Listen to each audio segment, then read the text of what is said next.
The whole world is looking at Filipinos right now as they're about to elect a late dictator's son to be the president of the Philippines. In other countries, this is what you'll see. So, why is it that this man is leading a presidential race by a landslide? Yes, over 30 million Filipinos voted for him, at least according to the partial and official tally. Is it because Filipinos see something in him that a big part of the world doesn't? I just want to address my vlog now in English to this vlogger, Project Nightfall. I have watched his video about BBM's presidency, about BBM's winning in the election. And you know what? I feel angry about this because I know that everything he put in that video are not true. He didn't even experience the leadership of the late President Marcos, and yet he keeps on commenting about BBM's presidency. This is really a red flag for me.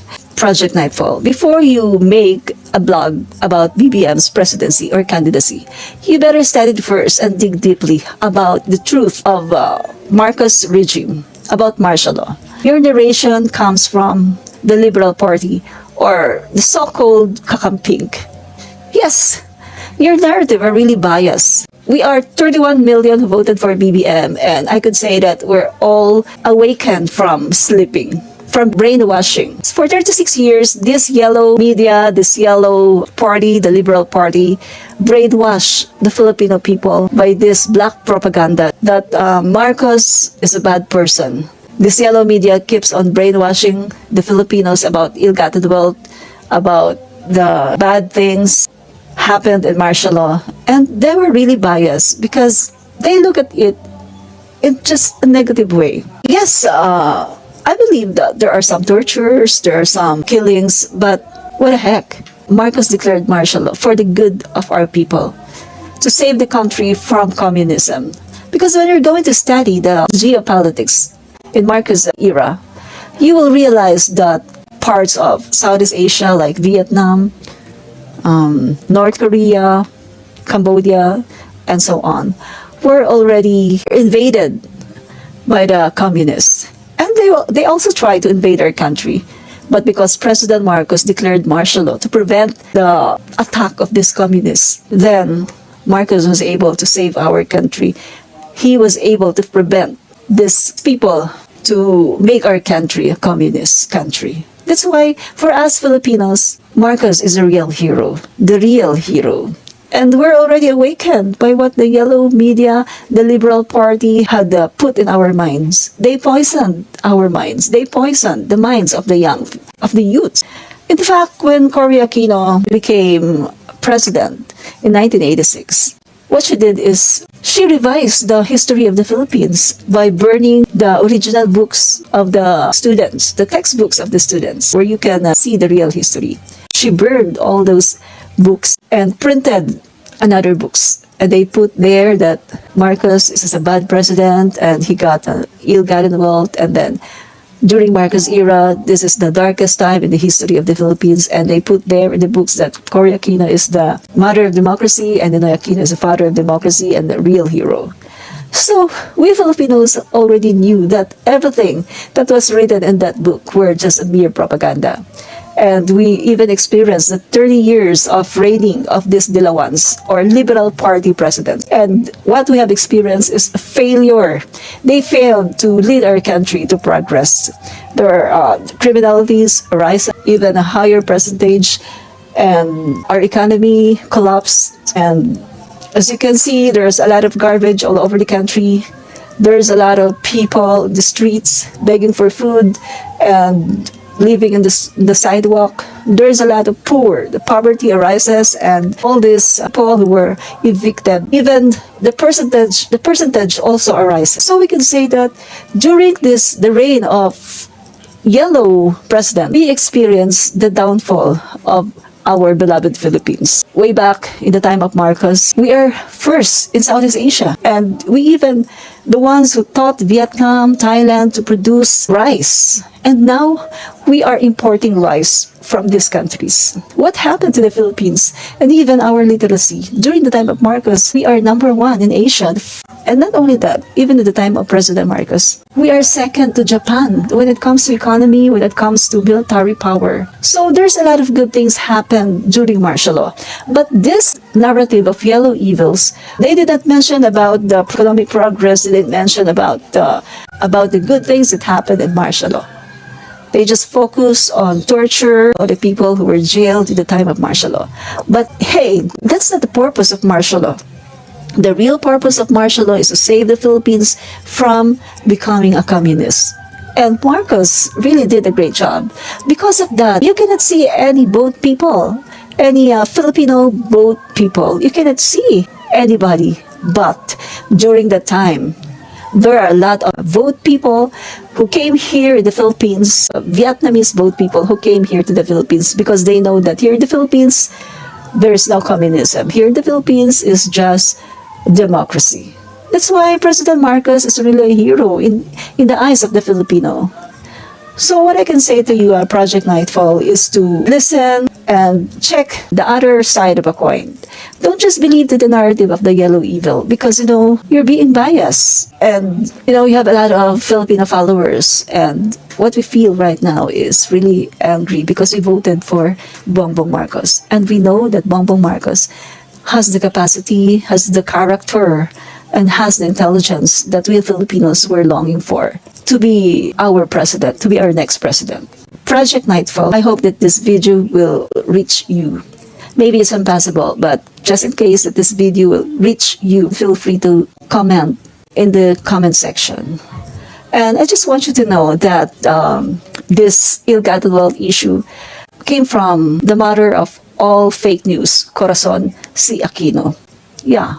You know why? Because when she took office for 3 days only, she made an executive order number 1, proclaiming that Marcos is a thief, that Marcos took money from the Filipinos. And she mentioned about billions of monies in her executive order. And Corazon Aquino formed this PCGG aligned with her executive order, which she said that Marcos is a thief, that Marcos acquired a lot of money, billions of money from the Filipino people. And you know what? She didn't even say allege, but she made sure that it's executive order number 1. It will appear that Marcos really acquired those money illegally from the Filipino people. Even she don't have a solid evidence. After a few months, Guinness Book of Records took that executive order number 1 as the basis of their writings. When they put in their website that Marcos is second to the most corrupt, second to the greatest robbery in the government. So all I can say is this is just a mere propaganda. Because a few months later, there was a trial in New York who was called Trial of the Century, where these judges questioned Imelda and Ferdinand Marcos about racketeering and about stealing money, about having an ill-gotten wealth. But what happened? This case was dismissed. In a unanimous decision, the case was dismissed. Although Giuliani, the former mayor of New York City, vowed that he will jail Imelda Marcos, that he will put Imelda Marcos in jail. But what happened? He failed. He failed because Imelda was acquitted. Marcos and Imelda were acquitted in Trial of the Century. So this is an evidence that what they're trying to say, that Marcos stole a lot of money from the government, from the people of the Philippines. All of this black propaganda are not really true because, as we can see, President Marcos and Imelda Marcos did not receive their salary during their first and second years of presidency of President Marcos. They did not receive their salary, but they put it in a foundation for helping those less privileged people. So what do you guys say about this of Project Nightfall? Maybe what you can do right now is to do a research. And my advice to you, don't do your research or don't just watch or make a research in a website that are biased like Rappler or ABS-CBN, because You cannot see a fair information in that website or in that networks because they are really biased. As of now, what I can say to you, Project Nightfall, is for you to gain our trust. Maybe you can do some research about the truth of martial law. And maybe you can go to a website that are not biased. Let me put it this way. Yes, I admit that there are tortures happen. I admit that there are killings happen. And I admit that there are some people who went to jail. But who are those people? You should know that. Those people are communists. Those people are rallies. And those are the people who fight and who provoke the government.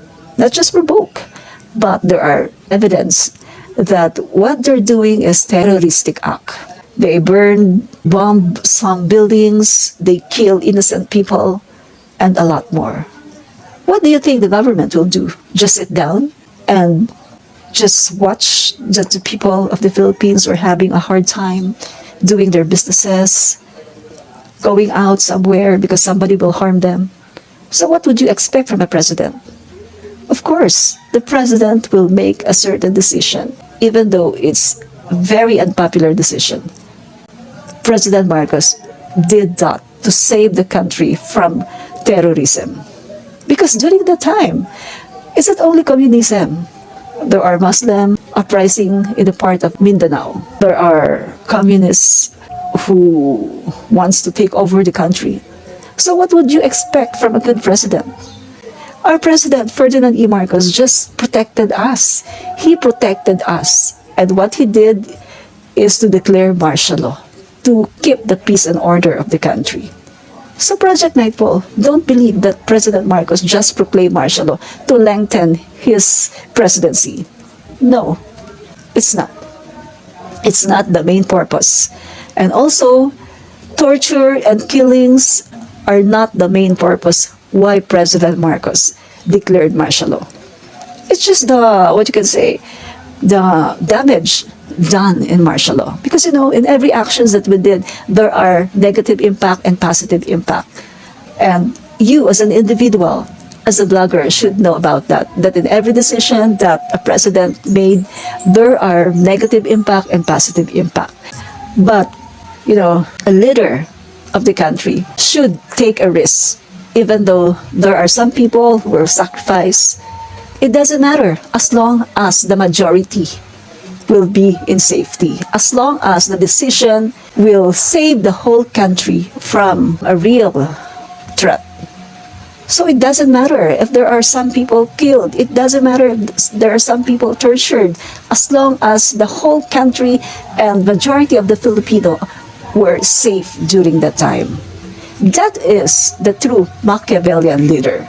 A good leader who will think first the good of the country than the pride and selfish ambition of the minority or the few people who wants to destroy the government. So, Project Nightfall, maybe now you can make a research of your own. And please don't use biased media like ABS-CBN and Rappler. That's all.